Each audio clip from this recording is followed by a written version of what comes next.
حضرت جابر بن عبداللہ کے والد عبداللہ بن عمر احد میں شہید ہو گئے تھے. 6 یا 10 بہنیں تھیں ان کی. قرضے چڑھ گئے, کاروبار میں نقصان ہو گیا. ضروری نہیں کہ کوئی آدمی دھوکے بازی ہو تو وہ مقروض ہوتا ہے, یہ ضروری نہیں. تلک الایام نداولھا بین الناس, اللہ لوگوں کے دن پھیرتا ہے, حالات تبدیل کرتا ہے. اب صحابی پہ کوئی شک کر سکتا ہے؟ لیکن حضرت جابر کہتے ہیں اتنا قرضہ چڑھ گیا کہ ایک بال میرا قرضے میں ڈوب گیا. قرضے بڑے دینے تھے, مقروض آتے, تنگ کرتے. خود نبی کریم علیہ السلام نے فرمایا ہے کہ جو مقروض ہوتا ہے وہ قیدی ہوتا ہے, جب تک قرض دے نہیں لیتا اتنی دیر تک وہ آزاد نہیں ہوتا. حضرت جابر ابن عبداللہ کہتے ہیں میرے باغ میں کھجوریں پکی تھی. یہ بخاری میں بھی ہے, کنز المال میں بھی ہے, ابن کثیر میں بھی ہے, امام حلبی نے سیرت حلبیہ میں بھی لکھا ہے, 20 درجنوں کتابوں میں آپ کو روایت ملے گی. فرمانے لگے کھجوریں جب میری پک کے تیار ہو رہی تھی تو مقروض جب پیسے لینے آتے تو میں کہتا قرضے یہ کھجوریں پکتی ہیں تو دیتا ہوں. یہ ہم پنجاب کے لوگ کیا کہا کرتے تھے, ہاڑی سونی جی, یہاں چاول کی فصل پہ, یہاں گندم کے, ہم نے تو کپڑے لیے ہوتے تھے ادھار دکانوں سے کہ فصل پکتی ہے تو پھر دے دیتے ہیں, کہ کھجوریں پکتی ہیں تو دیتا ہوں. فرماتے پتہ مجھے بھی تھا کھجوریں زیادہ تھوڑی ہیں اور جن کے پیسے دینے ہیں وہ پیسے, فرماتے کھجوریں پک گئی, اتاری تو یہ تو 11 گنا بھی اور ہو تب بھی قرضہ نہیں اترتا. کہتے ہیں میں نے دوستوں سے, یاروں سے, رشتہ داروں سے, وہ جو کہتے نہیں کوئی حکم ہوا تو بتانا, پھر جس دن بندہ حکم بتاتا ہے اس دن کہتے ہیں آج سویرے ہی بچہ پیسے لے گیا ہے.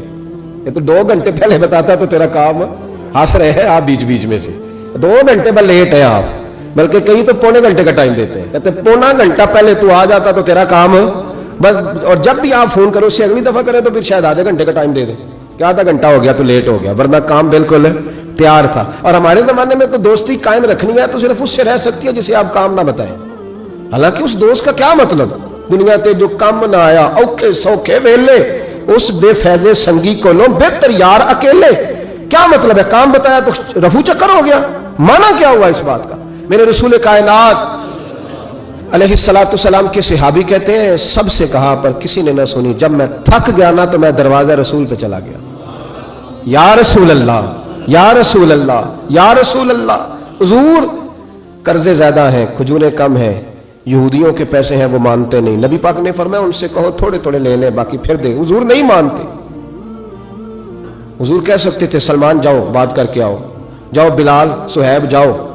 کون جاتا ہے مقروضوں کی سفارش کرنے؟ کہتا ہے بھائی میں نہیں بیچ میں آؤں گا, اتنے پیسے, اوہو, میں اپنے موبائل فون بند کر جاتے, کوئی پوچھے نہ. لیکن نبی کریم علیہ السلام نے فرمایا سنو, خود رسول پاک نے, خود نبی پاک نے, حضور نے فرمایا چل میں تیرے ساتھ چلتا ہوں, چل میں چلتا ہوں. یہودی تک گئے, فرمایا کچھ لے لے, یہ بیچارہ دھوکے باز نہیں الجھ گیا ہے, غربت, کچھ لے لے باقی پھر دے دیں گے. کہنے لگا سارے ہی لینے ہیں. جب اس نے بات نہ مانی تو پھر یہ اللہ کے رسول ہے نا. اعلیٰ حضرت فرماتے ہیں میرے کریم سے گر قطرہ کسی نے مانگا دریا بہا دیے ہیں, دوربے بہا دیے. یہ دوربے کیا ہوتے ہیں؟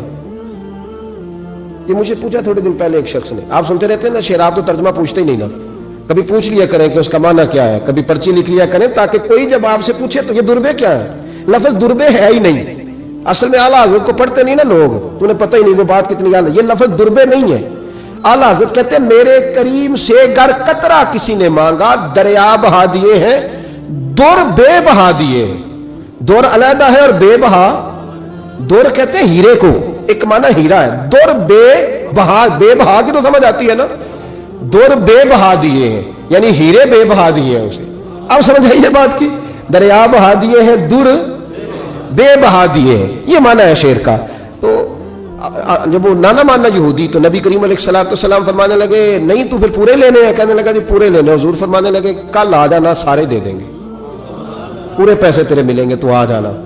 حضرت جابر ابن عبداللہ کو حضور نے فرمایا کھجوریں اتار کے نا تو اپنے باغ میں ڈھیر لگا اور میں آیا. حضرت عمر حدیث کے راوی ہیں, فرماتے ہیں بس رسول پاک چل پڑے. حضور نے کندھے پہ رومال رکھا, حضور چل پڑے. کوئی چٹائی نہیں بچھائی, حضرت جابر کہتے ہیں, کوئی صوفہ نہیں رکھا, کوئی پھولوں کے ہار نہیں. حضور آئے, 2-3 چکر میرے باغ کے لگائے اور کھجوروں کے ڈھیر کے پاس بیٹھ گئے. فرمایا بلا جس کے پیسے دینے, بلا, اب تنگی داماں پہ نہ جا اور بھی کچھ مانگ, بلا. فرماتے بندے کو بلایا. حضور نے فرمایا کتنے پیسے؟ حضور اتنے درہم دینار ہے. فرمایا کھجوریں تولتا جا اور دیتا جا. فرماتے میں دیتا گیا. میں نے کہا حضور اس کے پیسے پورے ہو گئے. حضور مسکرا کے فرمانے لگے چل 4-5 کلو کھجوریں اضافی دے دے, کوئی عرض نہیں. کہتے وہ بھی دے دی. حضور نے فرمایا بلا دوسرے کو. فرمایا اس کو بھی بلایا, تولتا گیا, دیتا گیا, حضور پورے ہو گئے.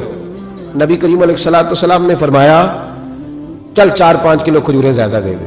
کہتے قرضے بھی دے دیے, 5-5 کلو کھجوریں بھی زیادہ دے دی. محبوب اٹھے, کچی زمین پہ بیٹھے تھے. حضور نے لباس مبارک کو جھاڑا, رومال کندھے پہ رکھا. فرمایا میں مسجد جا رہا ہوں, وہاں آ کے مجھے خبر دینا, وہاں آ کے مجھے بتلانا کہ جب میں آیا تھا تب کھجوریں زیادہ تھی کہ جب واپس گیا ہوں تب زیادہ ہے. وہاں مجھے آ کے اطلاع دینی ہے, بتانا ہے مجھے وہاں آ کے. میں جا رہا ہوں, مجھے بتانا ذرا وہاں آ کے. حضرت جابر ابن عبداللہ کہتے ہیں میں نے کھجوریں تولی, میں تھک گیا. میں تھک گیا, ڈھیر تو چھوٹا تھا پر وزن ہی بڑا نکلا. کہتے ہیں میں تھک گیا, جتنی دی تھی نا اس سے زیادہ تول کے باقی پڑی رہنے دی. میں مسجد میں گیا, ذرا لفظ سننا حدیث کے. کہتے ہیں مسجد میں گیا, جا کے عرض کی یا رسول اللہ میں تول آیا ہوں. جب آپ آئے تھے تھوڑی تھی, اور جب واپس آئے ہیں تو کئی گنا بڑھ گئی ہیں. حضور نے پتہ کیا فرمایا؟ فرمایا یہ بات نا جو تو نے مجھے بتائی ہے, یہ بات ذرا میرے عمر فاروق کو بھی بتا. عمر بڑا راضی ہوگا. عمر کو بھی بتلا یہ بات. گویا نبی پاک کے معجزات کی, فضائل کی, شمائل کی باتیں جب بتائی جاتی تھی صحابہ کے دل ٹھنڈے ہوتے تھے.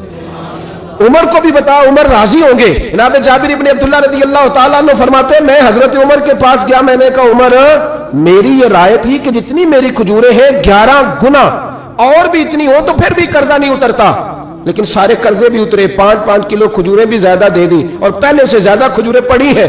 تو کہتے ہیں حضرت عمر کی آنکھیں روشن ہو گئی, چہرہ مسکرانے لگا, کہنے لگا تو اب بتا رہا ہے نا, اب واپس آ کے رزلٹ سنا رہا ہے, تو صحابہ سے پوچھ لے جب نبی کریم گئے تھے تو میں نے اسی وقت کہا تھا. حضور کے جاتے ہی میں نے کہا تھا دیکھنا رب کریم جابر بن عبداللہ پر ساری ہی رحمتیں نازل فرما دے, اللہ ہر قسم کا کرم فرمائے گا, خیر ہی خیر ہو جائے گی. دیکھ لے میں نے پہلے بتلا دیا. حضرت جابر خود فرماتے, یہ مسلم کے لفظ ہے, فرماتے ایک دفعہ میں حضور کے ساتھ جہاد پہ گیا تھا, میرا اونٹ کمزور تھا, میں پیچھے رہ گیا. ہمارے یہاں شرط لگتی ہے نا, اللہ تعالیٰ خیر فرمائے, ایک بھائی گاڑی خریدتا ہے, پھر دوسرا چاہے زیور بیچے اس نے بھی خریدنی ہوتی ہے, ورنہ گھر میں گھسنے کی اجازت نہیں ملتی. بہت سارے خرچے, یہ جو جوائنٹ فیملی سسٹم ہے نا, اکٹھے جہاں بھائی رہتے ہیں 3, 4, 5, 6, اس کے بہت سارے خرچے ضد کی وجہ سے بڑھ جاتے ہیں. اس نے کیا ہے تو لہذا میں نے بھی, ہوتا ہے نا جی ایسے. تو پھر اس ضد میں کوئی پیچھے پلٹ کے نہیں دیکھتا کہ چلو جو پیچھے رہ گیا اس کا بھی ہاتھ پکڑے ساتھ آ جائے, دوڑتے رہتے ہیں. اس میں بیچارے کئی تھک جاتے ہیں, کئیوں کے پیر دوڑ دوڑ کے سوج جاتے ہیں, بڑے مسئلے بنتے ہیں, لیکن پیچھے پلٹنے کو کوئی تیار ہے. اس دوڑ نے ہمیں تھکا کے رکھ دیا. مسلم میں ہے, جناب جابر ابن عبداللہ کہتے ہیں حضور کے ساتھ میں جہاد پہ گیا, واپس آ رہا تھا, میرا اونٹ کمزور تھا, بوڑھا تھا, بیمار تھا, سب لوگ آگے گزر گئے, میں پیچھے رہ گیا. کچھ میں پریشان رہتا تھا غربت سے, تو میں مایوس بھی تھا, ذرا پیچھے رہ گیا, پریشان تھا. فرماتے ہیں نبی پاک نے نا 2-3 دفعہ پلٹ کے دیکھا, ادھر دیکھو. میں نے اپنی زندگی میں بڑے لوگ دیکھے ہیں, وہ امیروں میں چلے گئے, پیچھے پلٹ کے انہوں نے غریبوں کو کبھی نہیں دیکھا کہ وہ ایک دوست ہوتا تھا ہمارا جو ماڑا ہے, غریب ہے, پلٹ کے نہیں دیکھا. کہتے ہیں نبی کریم علیہ الصلوۃ والسلام نا آگے گئے, سب سے آگے. حضور نے 2, 4, 5 دفعہ نا پیچھے پلٹ کے دیکھا. جابر ابن عبداللہ کہتے ہیں جب میں نظر نہ آیا تو میرے محبوب کا انداز کریمانہ دیکھیں, حضور اعلانیہ فرمانے لگے بھئی مجھے جابر نہیں نظر آ رہا, بے خبر ہو جو غلاموں سے, واقعہ کیا ہے, واقعہ کیا ہے. یہاں ہمارے استاد جب یہ حدیث پڑھا رہے تھے نا, یہ حدیث پڑھا رہے تھے تو اچانک رونے لگ گئے. میں نے کہا حضور کیا ہوا, رو کیوں پڑے؟ تو کہنے لگے یار سوچتا ہوں جو محبوب جہاد سے واپسی پر اپنے غلاموں کو نہیں بھولے وہ میدان محشر میں کیسے بھول جائے گی. وہ وہاں بھی پوچھیں گے فلانا کدھر گیا, فلانا کدھر گیا, ایک ایک کا نام لیں گے. حضور نام لیں گے, ہماری موج بن جائے گی. نبی کریم نے پلٹ کر کے دیکھا, جابر بھی نظر آ رہے ہیں. حضور ان کا اونٹ کمزور ہے, پیچھے رہ گئے. حضور نے یہ نہیں فرمایا کہ ذرا آہستہ کرو ساتھ, یہ نہیں فرمایا, بلکہ نبی پاک نے فرمایا تم چلو. قافلہ چلتا رہا, حضور نے گھوڑا پیچھے کی طرف موڑا, سب سے پیچھے آئے. جناب جابر کہتے ہیں پیچھے میرے پاس. اس حکمت کو آپ سمجھیں, حدیث کے لفظوں پر آپ غور کریں. ایک کہہ کے کہنا ذرا اس کو میرے پاس لاؤ, یہ بات اور ہے, ذرا آہستہ ہو جب وہ بھی ساتھ مل جائے. لیکن یہ معنی اور ہے کہ غریب جہاں بیٹھا ہے اس کے پاس خود چل کے جانا. حضور خود پلٹ کے پیچھے آئے اور فرماتے میں جو کہ پریشان تھا تو محبوب میری طرف دیکھ کے فرمانے لگے اس کو دوڑاتا کیوں نہیں, پیچھے کو رہ گیا. تو کہتے ہیں مایوس بندہ, پریشان بندہ کبھی کبھی وہ اس طرح بولتا ہے کہ جیسے کڑ رہا ہے, تھوڑا سا نا سخت ترش باتیں بھی کرتا ہے. کہتے ہیں میں نے اس عالم میں نا, میں نے کہا حضور اس قابل ہوتا تو سب کے ساتھ مل نہ جاتا, کمزور ہے, ماڑا ہے, مہران ہے, اور وہ بھی پرانی, جو چھل ہی نہیں سکتی. یہ کہاں یا رسول اللہ دوڑے گا, اس قابل ہی نہیں ہے.